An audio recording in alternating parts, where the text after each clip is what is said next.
when you have a CEO that is this narcissistic, what else do you expect?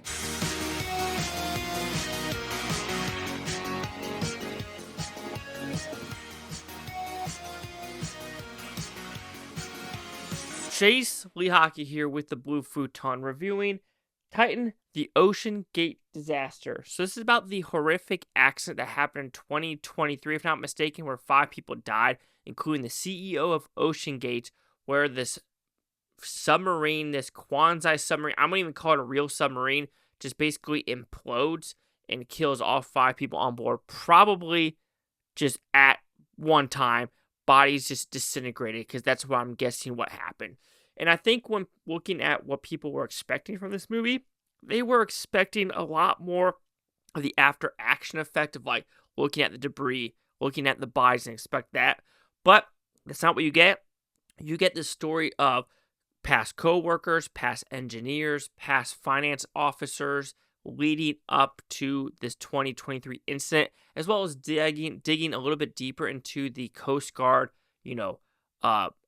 office court-martial. Not really a court-martial because, them doing it, but, court case of doing these interviews with these ex-employees of how they got to this location. So I enjoyed this a lot because it gave me insight of what OceanGate was and what led to this 2023 incident. And like I said, reading into this, people were expecting more after the fact. I don't even know after the fact because, like, where's the bodies? There aren't going to be no bodies. If this submarine literally, like, and you're underground, like 3,000 meters, what do you expect? Also, it was like, over 48 hours to find the bodies. There's fish. There's people out there. If there's a dead person in a pig pen, the pigs are going to eat the bodies. Same with down below. And there probably wasn't even going to be a lot of bodies to begin with just because of the just catastrophic nature of this. And what leading up to it, it's absolutely baffling of what occurred and what narcissism can do to people. Because when making the submarine, there was no, OSHA standards. There was no regulations. There was no testing, true government testing.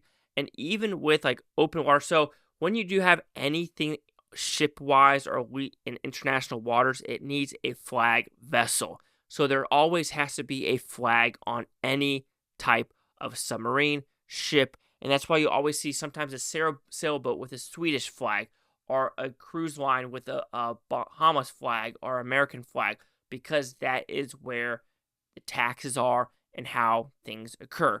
So this is one where it never had anyone, where it was like going out of Canada, but it would be something in the Bahamas, and red flag there, number one. And there's also government contracts when you are going from USA to Africa or a European country, it has to be a U.S. vessel carrier to do it, even though it's 10 times more money, but it's up to the government, and it has to be contractually, if you're shipping something by ship, to be U.S. flag carrier.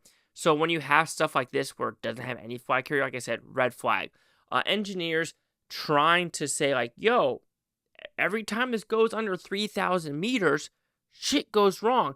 There is stuff wrong with this carbon fiber new thing that's never really done. And then when I see the new engineers, not the old ones from Boeing, but the new ones that came out of Washington University, and they all had 23-year-olds, and they had nose rings like a bull ring and things like that. I'm like, yep, shit's gonna go down hard. And just how they did it.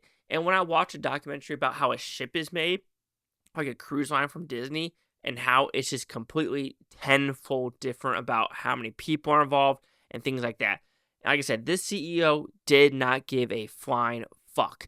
There's this crazy incident where he went down below and he's like, give me the controller, I'm going to do it. And he almost killed the people on screen or in the submarine because of his narcissism, because him always wanting to be a part of it. Even though he knows he's wrong, he does not admit it. He will refuse. He's one of those people that refuse to take no for an answer, and constructive criticism. He's never taken constructive criticism in his life. And since he's had money, every time he gets that criticism, he just pushes to the side and be like, I'm better than that. I'm better than that. I'm better than that. But getting these interviews are fascinating with how they got from point A to point B to point C in this horrific tragedy because it should have never happened. I think it was like dive 80, because of course they do test dives in the water, but when dive 80 happened with the clink, oh my God, and the crackling, the click, click, click, click, or like, it's almost like the loudest popcorn pops you can hear is like, and you're just like, what the fuck? Why would you even want to get down here if it's still making that sound? But apparently on dive 80, there was a huge boom, and after that, it was like, we were like, you know what? These carbon fibers, these 5 carbon fiber plates are about to expand and about to just get fucked. And they did get fucked in 2023. So, I mean, I understand how people want to know the aftermath. However, these findings, I don't want to call it a court case. You can call it a court case. It's still going on. It's going to take multiple years and multiple agencies to do this. Like OSHA's probably going to do their own. Coast Guard's going to do their own. And there's going to be other entities that are going to figure out what the hell went wrong. Actually, I think it's a pretty cut and dry case where we have a narcissist with money who thought he could dive like James Cameron. Like, he thought he was a James Cameron, and he died, and he took 4 people with him. He is in hell. Oh, but I mean, let's talk about the actual doc. It's great. I had a great, understanding of what was happening. I got a lot of information from this doc. It gave me a lot of interviews, and I was full-fledged intrigued by the real-life footage and just the past of how we came to today. So Titan, the OceanGate Disaster, will receive a 4.5 out of 5 Futon. So he goes at 90%. Let's see what the critics and user scores gave this one. Critics, a 78% with 18 of them. Audience score, 63% with over 50. No critic consensus. That was a gross burp. I just drank a bunch of water. And for some reason, that just gives me a lot of burps. Anyway, 90, 78, 63. Chase Lock here with the Blue Futon. Like, comment, subscribe. Let me know this Butantopia. You Blue Tonians. Thank you for watching. Have a great day. I don't care if you watch this today, tomorrow, a week from now, a month from now, a year from now. I love every single freaking one of you. Peace and love. Peace and love.